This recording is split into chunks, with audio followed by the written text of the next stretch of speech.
Parce que moi, je m'intéresse beaucoup à la question des empires Oui, oui. et leur construction et leur démantèlement. Et donc, j'ai trouvé qu'il y avait dans les conflits qui ont suivi la mort de Salomon Mhm. quelque chose de la fin d'un empire, c'est-à-dire Mhm. effectivement euh, des populations qui se sentaient asservies, Mhm. qui voulaient un petit peu alléger, en tout cas leur tribu, Mhm. et quand on a refusé de le faire, quand le fils de Salomon, Roboam, a Oui, refusé de le oui. faire, Mhm. ils ont carrément fait sécession, en quelque Oui, oui, sorte. oui, bien Mais ils ont sûr. fait Oui, ils ont. sécession parce que, éventuellement, Oui, ils en avaient assez d'être dominés par cette maison de David, comme ils oui, disent. oui, Hein. non, non, mais attendez, c'est pas tout à fait ça. Parce que, faut pas oublier qu'au moment de la construction du temple et du palais, ça a duré 20 ans, les Hébreux qui n'ont jamais été des constructeurs, les Hébreux, à l'origine, c'était des pasteurs qui ont été esclaves en Égypte. Là, ils ont construit, mais ils ont construit sous la direction de contremaîtres égyptiens. Ils arrivent à Canaan, là, ça devient des guerriers, ça dure des décennies. Et puis, bon, ensuite, ils deviennent des agriculteurs. Donc, ce sont des pasteurs devenus esclaves, puis guerriers, puis agriculteurs. Mais ils n'ont jamais vraiment été des constructeurs. Alors que les Phéniciens étaient des grands bâtisseurs. Il y avait Le temple Hiram, de, enfin même. voilà, le temple de Baalbek, il y a des pierres qui pèsent de 1000 tonnes. Vous voyez, ils construisaient des bateaux. N'est-ce pas, c'est comme les Vikings. Ils sont allés, et c'est eux qui ont fondé Carthage. Donc les Phéniciens, c'était des Même constructeurs Marseille, peut-être. de temples. Marseille. Non, c'était les Phocéens. Phocéen, Les voilà, Phocéens c'est étaient ça. d'origine grecque. Ouais. Les fondateurs de Marseille étaient les Phocéens Phocéen, d'origine grecque. Massilia. Mais les Ouais. Phéniciens ont fondé Carthage. Ils sont allés très Carthage qui est loin. proche de votre ville de naissance. Exactement. Donc ils avaient également des comptoirs en Espagne. Il ne faut pas oublier que les Phéniciens, c'était un empire qui a failli, Voilà encore un empire. qui a Ouais. fait concurrence à l'Empire romain. Ah N'est-ce oui. pas? Bah oui, L'Empire il y a eu la romain, fameuse affaire bien sûr, il y d'Hannibal. a eu les guerres Guerre puniques, punique, etc. oui, Bon, c'est ça. ça c'est une autre histoire. Mais enfin, ce que je veux dire, c'est que les Phéniciens, c'était des marins, des constructeurs de navires, des gens qui fondaient des comptoirs un peu partout en Méditerranée. Comme les Romains, ils sont entrés en conflit avec Rome, c'était aussi des guerriers. C'était des constructeurs de temples. Ils ont aidé Salomon à construire son temple et son palais. Et c'est sous la férule de contremaîtres et d'architectes phéniciens que travaillaient les Hébreux, qui venaient d'être délivrés d'Égypte. Ça a duré 20 ans. Hein. Voilà, 7 ans pour le temple et 13 ans pour le palais. Et ensuite, Salomon a offert je veux dire en rétribution à Hiram de Tyr, c'était le roi des Phéniciens qui l'avait aidé, il lui a offert 20 villes du nord, 20 villes de Ah, Galilée. d'accord. Et Hiram n'était pas content parce que c'était des villes un peu désertiques, pas très fertiles. Puis finalement, bon, ils se sont arrangés, ils étaient amis. Voilà, ils se sont. Mais les 20 villes du nord de la Galilée, elles ont forcément été peuplées par des Phéniciens. D'accord. Et vous connaissez toutes ces histoires. Athalie, je veux dire, il y a eu des mariages Ouais. entre Hébreux du nord, du royaume de Ah, Salomon, d'accord. et des Phéniciens. Hmm. Et je pense que les Hébreux devaient avoir une grande admiration pour les Phéniciens, puisque c'était eux qui les avaient à construire, alors qu'ils ne savaient pas le faire. Donc pour eux, épouser une princesse ou même une Hmm. roturière phénicienne, Ouais. c'était un honneur. Hmm. Donc c'est un peu comme, je veux dire, en Afrique du Nord, les Juifs épousaient des Françaises parce que la France les avait émancipés. Oui. Hein, bon. Donc il y a eu certainement des mariages mixtes entre D'accord. Hébreux et Phéniciens Bon. dans le nord. D'accord. D'autant qu'il y avait certaines villes, une vingtaine, qui avaient été offertes par Oui, Salomon oui, oui. à Hiram de Tyr. D'où toutes ces histoires comment dirais-je, Athalie, Jézabel, enfin il y a eu des pièces de Racine Racine. là-dessus. Et puis cette tentation de sacrifier à Baal et à Astarté, qui étaient divinité égyptienne, phénicienne. Baal, c'était un dieu mâle, Astarté, c'est une Astarté divinité Ishtar. Ouais. féminine. Voilà, Ishtar, Esther, Ishtar, Astarté. Bon, et, D'ailleurs, curieusement, ce nom d'Esther, oui. oui, c'est ça. Et les Hébreux étaient quand même assez fascinés par cette culture qui était supérieure sur le plan, je veux dire, culturel, hein, pas sur le plan théologique. Bien Parce sûr. qu'ils ne savaient pas le trésor qu'ils avaient avec le judaïsme dont j'ai parlé tout à l'heure, hein, Ouais. la transcendance, Ouais. l'humanisme, l'écologisme, Voilà. etc. Voilà. Ça, c'est un trésor. Mais eux, ils voyaient que la culture phénicienne était plus brillante, plus prospère, etc. Hein, bon. Donc, ils ont certainement. Bon, donc Il effectivement, y a eu une séduction, oui. il y a eu une ouverture, ils sont restés juifs, mais sans tous les rituels et tous les détails. C'est une sorte de judaïsme libéral. C'est un peu comme les juifs allemands à l'époque de l'Aufklärung, Oui, qui ont été séduits par la culture allemande. Et oui. il y a eu beaucoup de gens qui sont convertis, Mendelssohn, Marx, tout ça, ce sont des gens qui sont convertis parce qu'ils Le père de considéraient Marx, en tout cas. que c'était une culture supérieure. Mm. Il y a eu même un certain, comment il s'appelle, euh, il y a eu un écrivain, un juif allemand qui a écrit un livre qui s'appelle Orpheus, je ne sais pas si vous connaissez. Ça ne me vient pas comme ça, Euh, oui. j'ai oublié son nom, mais alors là, il tire à boulet rouge sur le monothéisme en général et sur le judaïsme en particulier. Pour lui, les Grecs, les Romains, c'était tellement gros qu'il a fallu que les jésuites écrivent collectivement un livre qui s'appelle Christus pour défendre le monothéisme et le judaïsme et le christianisme qui en défendait. C'est Salomon Reinach, voilà. Ah oui, Salomon Reinach, c'était un juif allemand très assimilé qui a écrit une charge contre le monothéisme oui, oui. où on sentait qu'il avait honte d'être juif, il aurait préféré être grec. Bon, ce qui était, ben, il a fallu que des jésuites rétablissent le tir en écrivant un contre Orpheus qui s'appelait Christus. Donc je veux dire, il y a eu cette séduction de gens qui étaient plus civilisés, plus cultivés, qui savaient construire des bateaux, des temples, etc. Et ça venait de Salomon. Et la tentation est allée parfois jusqu'à, de même que chez les juifs allemands, elle est allée jusqu'à se convertir au luthérianisme. Chez eux, ils sont allés jusqu'à sacrifier à Baal et à Sarté. Et à un moment donné, d'ailleurs, Élie intervient en massacrant les prophètes de Baal sur le mont, sur le Kiron, qui est au nord d'Israël, près de Haïfa, pour leur montrer que le Dieu hébraïque, c'est quand même, il est supérieur aux autres dieux. Donc il y a eu cette tentation. Voilà. Il y a eu un mélange d'ouverture, de judaïsme libéral, bon teint, mais aussi de tentation, d'hérésie vers le paganisme. Alors Salomon lui-même a cédé à la tentation. Hein. Vous l'aviez dit, oui. Vous l'avez dit. C'était une tentation très forte. Les paganismes étaient plus brillants, n'est-ce pas? Babylone, je veux dire, l'Égypte. Alors justement, à propos, on va peut-être sauter du coq à l'âne, mais alors qu'est-ce que vous pensez de l'État d'Israël, monsieur Margani? C'est-à-dire, est-ce que ça fait sens? Est-ce qu'on ne revient pas à l'idée d'un État-nation très... Enfin, quels sont vos sentiments sur cette question? Alors moi je pense que l'État d'Israël est la concrétisation du nationalisme juif qui est né à l'époque du réveil des nationalités en Europe centrale et orientale, Voilà. hein, sous l'impulsion des conquêtes napoléoniennes. Bon, il faut savoir qu'à l'époque, bon, toute l'Europe c'était des monarchies. Hein. En France, on disait vive le roi. Bon, hein. Et plus tard, les révolutionnaires qui ont voulu changer ce vive le roi en quelque chose d'autre, il fallait quand même donner un vive quelque chose au peuple, on a changé ça en vive la nation. Le concept de nation est d'origine révolutionnaire. Alors les Français d'extrême droite qui se disent nationalistes et royalistes et bons catholiques, ils ne savent pas qu'en réalité ils sont contradictoires parce que vive la nation c'est d'origine révolutionnaire. Avant on disait vive le roi, c'est pas bon. Vive le roi.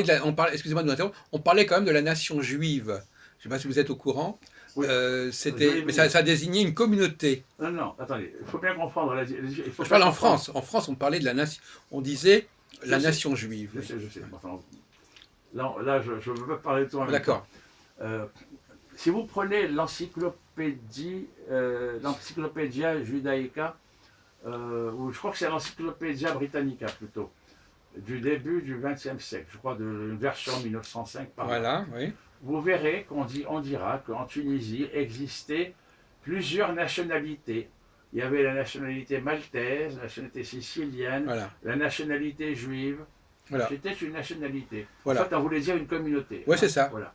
Bon, mais ça c'est autre chose. Mais j'en reviens donc à l'État d'Israël. Donc l'État d'Israël est la concrétisation du nationalisme juif qui est né à l'époque des conquêtes napoléoniennes qui ont donné naissance à beaucoup de nationalisme. Hein. Le nationalisme hongrois, le nationalisme serbe. C'est d'ailleurs après que les Serbes, puis les Bulgares, les Roumains, etc., se sont révoltés contre Il y a eu à 48 après. l'Empire ottoman. Bon, je veux dire, c'est le réveil de nationalité. Vous voyez, voilà. Et à cette époque, donc, les Juifs se sont dit, ben, pourquoi pas nous? Voilà. Bon, après tout, on ne veut pas de nous, ni ici, ni là, et on constitue un peuple comme les autres. C'est venu de là. Alors maintenant, je veux faire quand même une différence entre une nation et un peuple. Hein. Les Français, c'était effectivement une nation à l'époque monarchique, mais on ne disait pas vive la nation, on disait vive le roi. Cette nation était constituée de plusieurs peuples, qui étaient les Bretons. Les Bretons, c'est un peuple. Un peuple, c'est une entité ethnique. qui est définie par un territoire, une langue, une histoire, des coutumes. Le peuple basque, c'est un peuple, n'est-ce pas? Il y a même une distribution de groupes sanguins très particulière aux Basques. Ah oui. C'est eux qui ont la plus forte proportion de rhésus négatifs dans le monde. C'est vraiment très spécifique. Les Auvergnats, c'est le cœur de la nation française. Hein. Voilà. Les Corses, bon, on sait que les Corses, c'est les Corses. Voilà. Les Alsaciens, hein, qui sont quand même un petit peu différents, puisqu'ils parlent un dialecte allemand. Tout ça, c'était des peuples, des entités ethniques. Excusez-moi, le mot nation. Et de cela, on a fait une nation. Pourquoi est-ce que les Français ont lancé le mot nation? Pour remplacer le mot roi. Mais pourquoi c'est comme ça par hasard qu'ils ont employé le mot nation? Je pense que oui, c'est pour remplacer le mot roi, mais c'est peut-être aussi parce que dire nation, c'est dire on est né ici. Ah oui. Voilà. On est né dans un territoire qui était autrefois l'emprise du roi de France. Il n'y a plus de roi, mais la terre, elle, reste. Ah oui, d'accord. Voilà. On ne disait pas vive la République à l'époque. Je ne sais pas. On l'a peut-être dit, mais on a remplacé d'abord vive le roi. Vive la nation, d'accord. Voilà. La nation. Et la nation, c'était simplement qu'on est né ici. On n'a plus de roi, mais la terre, elle, le roi est parti, mais la terre reste. C'est-à-dire les Allemands appelaient la France la grande nation. Voilà, la grande nation. Die große Nation. Exactement. Alors, les États-Unis d'Amérique, c'est une nation. Pourquoi? Parce que dans cette nation, il y a des gens qui viennent d'un peu partout, n'est-ce pas? Il y a des gens qui viennent d'Espagne, de France, de Hollande, d'Angleterre, d'Irlande, et puis d'autres pays. Hein. Il y en a d'autres qui se sont ajoutés. Et donc c'est une nation. Ah, c'est une nation. C'est pas un peuple. C'est le sol, quoi. C'est une nation. C'est un ensemble de peuples. C'est un empire, si vous voulez, au sens. Alors, l'empire austro-hongrois, il y avait un empereur. Donc, on ne disait pas vive la nation, on disait vive l'empereur, j'imagine. C'est un empire, hein, l'empire des Habsbourg. Mais il y avait plusieurs peuples dans cet empire austro-hongrois. C'était déjà double. Et si l'empereur avait été renversé, on aurait dit à ce moment vive la nation. La nation, c'est-à-dire un assemblage de peuples. Ah d'accord. Alors, il y a une nation espagnole. La nation espagnole, c'est les Andalous, les Castillans, les Catalans. Les Andalous. Les Galiciens. Non, il y a les Andalous, les Castillans. Les Castillans, c'est la région de Madrid. Les Catalans, c'est la côte. Barcelone. Etc. Donc, c'est une nation. Ah bon, d'accord. Alors la Finlande, par exemple, ma famille d'origine finlandaise, c'est pas une nation, c'est un peuple. Ah. Pourquoi? Parce que c'est une entité homogène, c'est une sorte de grande famille. C'est comme la Hongrie un peu. Voilà, c'est comme la Hongrie. La Hongrie, c'est un peu la même langue d'ailleurs. Ça n'a rien à voir, mais ça on ne va pas se lancer là-dedans. La musique est la même, mais le vocabulaire est totalement différent. Si on a le temps, je vous raconterai des anecdotes. Donc les Finlandais, les Suédois aussi d'ailleurs, c'est pas la même chose. Hein. Les Suédois, c'est un peuple. C'est un peuple scandinave qui a des traditions, qui a un territoire, qui a eu un empire à une époque. Oui. Qui a eu un empire, mais je parle de la Suède actuelle. La Suède actuelle, donc, c'est un peuple, en ce sens que c'est une race, c'est une langue, c'est une histoire, c'est des traditions, c'est un peuple, c'est pas une nation, n'est-ce pas? Sauf que maintenant, il y a tellement d'étrangers que ça va peut-être finir par devenir une nation. La Finlande, c'est un peuple aussi, c'est pas une nation. Il y a quand même une force. Donc, en vous écoutant, la nation, c'est presque un empire, en fait. C'est ça, si vous voulez. Est-ce que c'est le sens que les gens comprennent aujourd'hui? Le concept d'empire est un concept politique. Oui. Dans un empire, il y a une direction, c'est l'empereur. Le concept de nation, c'est un concept sociologique. Ouais. La nation, c'est l'ensemble des peuples vivant sur un territoire. Ah oui, d'accord. Voilà. Je ne sais pas si le Front National emploie cette expression dans ce sens. Mais effectivement, c'est intéressant. Ça, c'est autre chose. Donc, j'en reviens. Alors, maintenant, le problème de l'Allemagne, est-ce que c'est alors, la Suède est un peuple, la Finlande est plutôt un peuple qu'une nation, c'est une sorte de grande famille. C'est pour ça que c'est très facile là-bas de réduire les inégalités. Et oui, le revenu universel. Comment dirais-je, de demander aux gens de se comporter de façon civique sans faire des lois à n'en plus finir. Les Français ne sont pas de la même race, ils n'ont pas la même culture. Les Bretons, les Corses. Je veux dire, une fois quelqu'un disait à Pasqua, qui était corse, mais au fond, qu'est-ce qui vous différencie de Le Pen? Il a répondu, la différence, c'est que moi je suis brun et que lui il est blond. Ça veut dire qu'on n'est pas du tout de la même ethnie, façon de parler. Hein. Mais la France est une nation parce que c'est un assemblage de peuples réunis. Je n'ai pas pensé à cette définition de la nation, voilà. Effectivement. Enfin, c'est ma définition. Bon. Donc, avec l'Allemagne, qu'est-ce qui s'est passé? Il s'est passé que c'est quand même globalement un peuple. Bon, mais c'est un peuple qui a quand même des différences de culture. Par exemple, les Rhénans, qui sont des gens beaucoup plus portés vers la philosophie, vers l'art, vers la science, enfin vers la culture. Et C'est quand Prussiens. même différent des Prussiens qui sont plus portés vers la discipline, l'autorité, la guerre, etc. D'ailleurs, il y a une différence de groupe sanguin entre les Rhénans et les Prussiens. Chez les Rhénans, il y a beaucoup plus de A en proportion, et chez les Prussiens, beaucoup plus de B en proportion. C'est pas vraiment la même race, pratiquement. Bon. Mais c'est la même Euh, nation. non, attendez, donc justement, et il y a une ambiguïté entre peuple et nation, parce que c'était des petites principautés Eh oui. qui, sous l'impulsion des conquêtes napoléoniennes, ont tendu à devenir une nation. Et l'Allemagne est née un petit peu en conséquence des conquêtes napoléoniennes. C'est devenu une nation, la nation allemande. Mais le propre d'Hitler, c'est de vouloir revenir de ce concept moderne de nation. La République de Weimar s'adressait à la nation allemande. De venir de ce concept moderne de nation au concept tribal de peuple. Folk. C'est-à-dire ein Volk, ein Reich, ein Führer. C'était le peuple. Ils ne voulaient plus de la nation. D'ailleurs, ils détestaient les Habsbourg parce qu'eux, ils régnaient sur une sorte de peuple métis, inhomogène. Je veux dire, voilà, hein, il y avait des Hongrois, il y avait des Tchèques, des Slovaques, des gens qui étaient allemands, etc. Ça lui déplaisait, ça, il voulait quelque chose d'homogène. Donc, cette nation allemande, alors, les Français, c'est une nation, les Américains, c'est une nation, les Espagnols, c'est une nation, les Suédois, c'est un peuple, les Finlandais, c'est plutôt un peuple. Tout ça, c'est clair. D'accord. Les Suisses, c'est une nation, parce qu'il y a des germanophones, des francophones, et des italophones, et même il y a le roman, qui est une quatrième langue parlée. Bon, ils ont des traditions différentes, ils sont catholiques, luthériens, calvinistes, beaucoup. C'est une nation, même si c'est petit, c'est une nation. Bah oui. Voilà. C'est pas un empire. D'ailleurs, même ce qu'on appelle des petits pays sont eux-mêmes le résultat de rassemblements. Voilà, donc ça, c'est une nation. Et les Allemands, ils étaient entre les deux. Bon, d'un côté, c'était un peuple. Alors Hitler a voulu revenir, a voulu sortir de ce concept moderne et un petit peu, je veux dire, de nation, pour un concept de peuple. Voilà. Donc, il a voulu. C'était très caractéristique. C'était l'une des problématiques. Hein, de revenir à de nation. Bien qu'ils s'appelaient les nazis, les national-socialistes. National-socialistes. Donc ils avaient employé le mot nation oui, quand même. Non, mais ils ont utilisé le mot nation, mais en réalité, ils parlaient de peuple. C'était un Volk, ein Reich, ein Führer. Donc c'était un peuple. Ils voulaient refaire des Allemands qui étaient devenus une nation, ils voulaient en refaire un peuple, le faire revenir à des origines tribales. En fait, c'était un peu ça. Alors la nation juive, est-ce que c'est une nation ou un peuple? Alors, à l'origine, c'était certainement un peuple, puisqu'il y avait une homogénéité ethnique, si on croit la mythologie biblique. Bon, ils descendent tous de Jacob, Israël. Bien. Ensuite, alors c'est vrai qu'il y a peut-être eu des mélanges avec les Babyloniens, avec les Égyptiens, avec d'autres peuples qu'ils ont conquis. Et même des peuples avec des Phéniciens, avec et même des populations qui ont été envoyées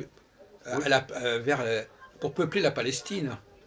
Par les Assyriens et par les Babyloniens. Oui, bien sûr. Il y aurait eu une échange de population.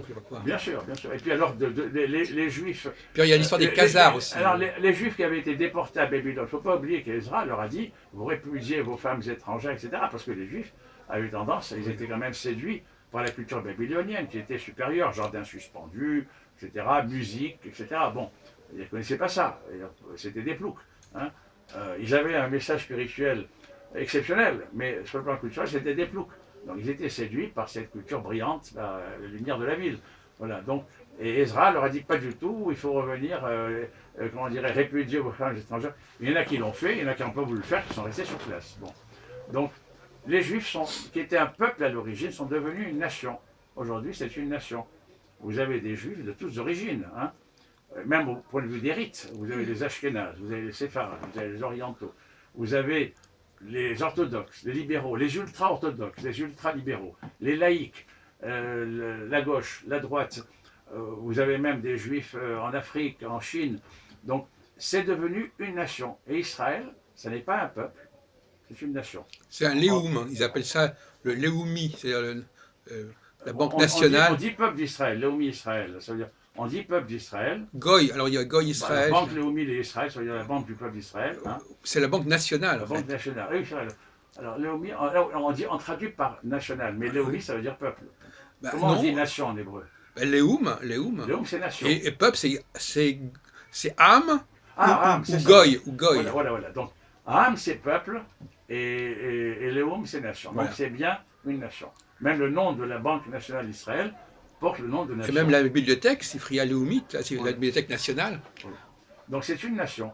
C'était un peuple à l'origine, qui a même des origines mythiques qui remontent à une seule personne, qui était Jacob Israël, n'est-ce pas? Une seule personne, et même à moins que ça, puisque par la suite, les 12 tribus, les 10 tribus ont disparu, il n'est resté que 2 tribus. À la limite, c'est un sous-peuple d'un peuple original, n'est-ce pas? C'est un sous-ensemble d'un peuple original, mais qui est devenu par la suite une nation.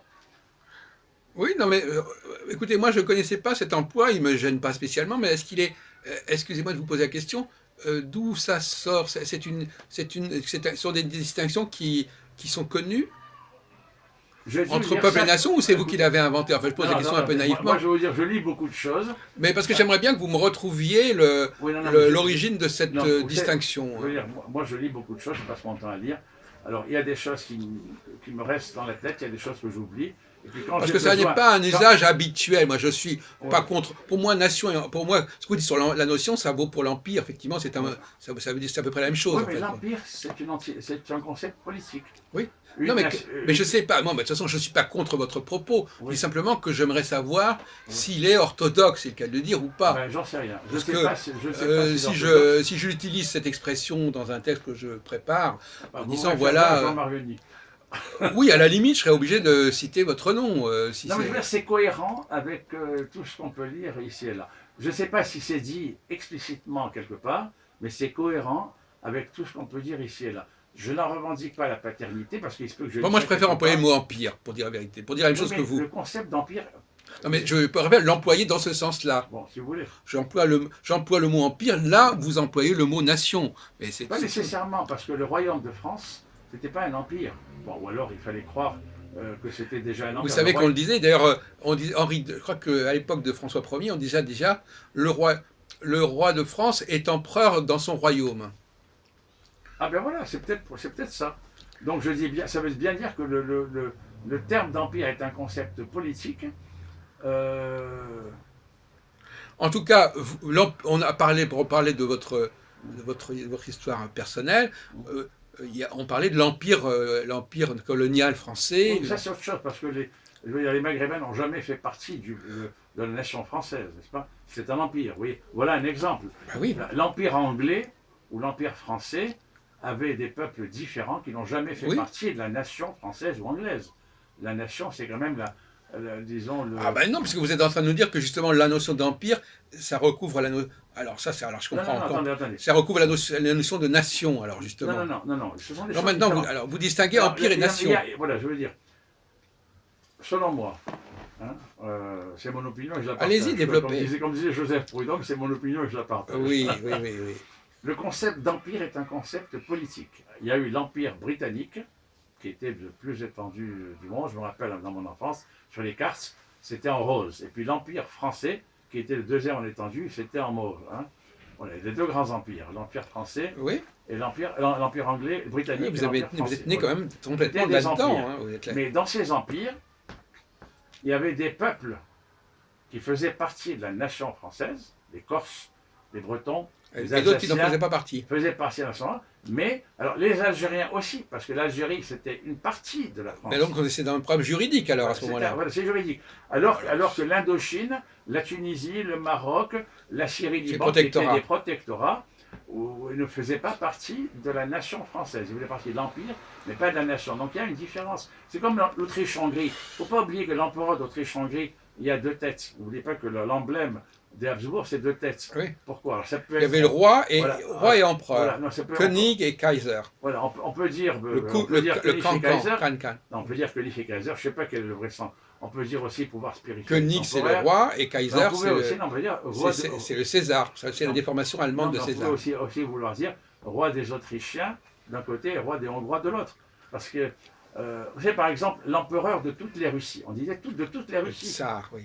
Le tsar, bon. Il était aussi grand-duc de Finlande. Oui. Il était grand-duc de Finlande. Oui. Donc la Finlande faisait partie de l'Empire, mais pas de la nation russe, si on peut dire, oui.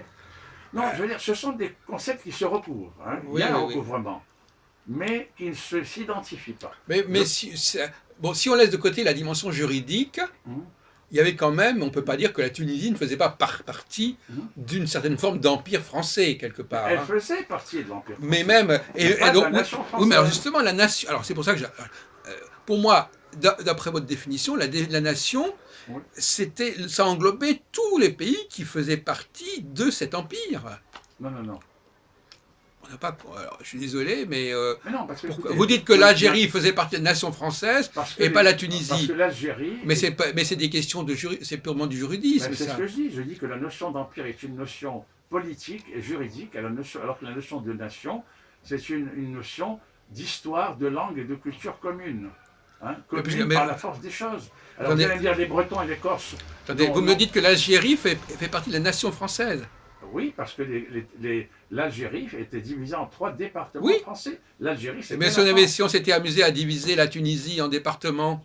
Oui, ben à ce moment-là, elle aurait fait partie de la nation française. Ah bon, donc c'est purement juridique. C'est purement juridique. Bon. Enfin, je dis politique, vous pouvez dire juridique. Ah bon, alors c'est juridique, bon. Et si on considère que le côté juridique est de côté, c'est un peu secondaire, en fin de compte, globalement, il faisait partie d'une même structure générale, bon, et d'une même domination. Non, mais il y a quand même autre chose.